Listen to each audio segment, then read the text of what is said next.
If you have tight hips that won't loosen up no matter what you do, this video is for you. Today, I'm going to show you 5 hip mobility exercises for beginners with tight hips, no experience needed.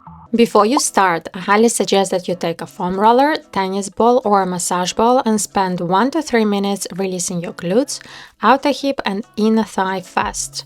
This releases fascial tension and tight knots around the hip and signals to your nervous system that it is safe to move. You will get so much more from these hip mobility exercises if you do this fast. For glutes, sit on the ball, find a tight spot, breathe into it and stay for 30 to 60 seconds.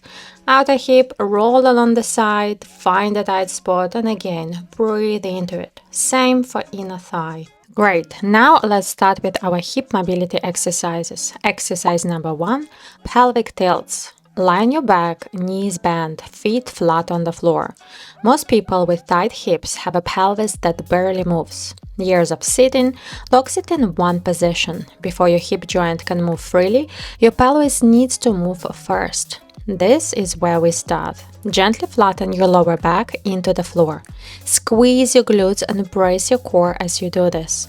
Make sure you're feeling this in your glutes, not in your hamstrings. Then, let it arch away. That's your pelvis moving, slow and controlled, 10 to 15 reps.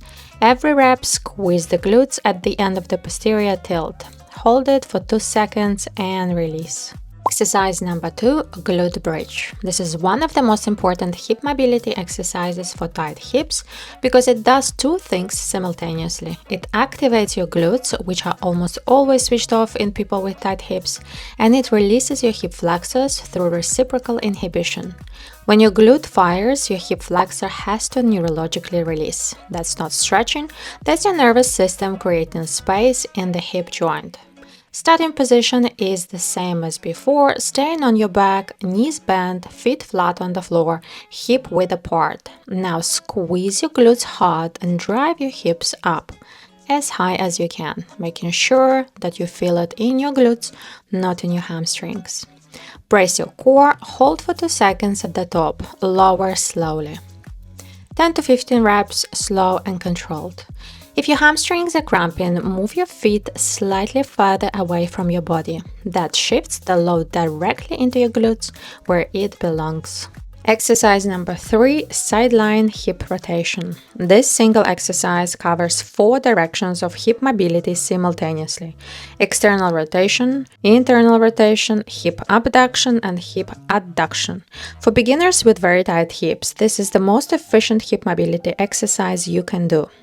Here's how. Lie on your side, knees bent and stacked, head resting on your arm. Open your top knee up towards the ceiling like a clamshell, squeezing your glute at the top. That's your external hip rotation and hip abduction. Hold for 2 seconds. Now, bring your knee back down to meet your bottom knee. Then keep going, lifting your top heel up toward the ceiling instead. That's your internal hip rotation and hip adduction. Hold for 2 seconds and then repeat. That's 1 rep. 10 reps each side. If your hip feels restricted on the internal rotation, don't force it.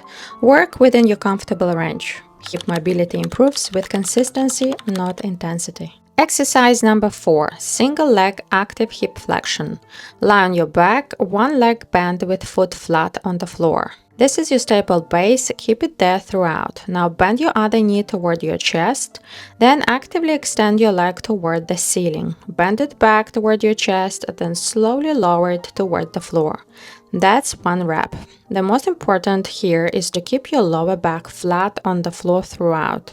The moment your lower back lifts, you have gone beyond your current hip flexor range. Work within your range, do not force it. This is your active hip flexor mobility exercise. You are strengthening your hip flexors through their full range of motion.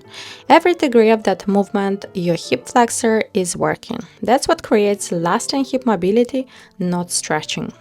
Work at your own speed and your own range of motion. If you can only go halfway toward the floor, that's perfect. Work there consistently and your range will improve. 10 reps each side. Exercise number 5, leg circles.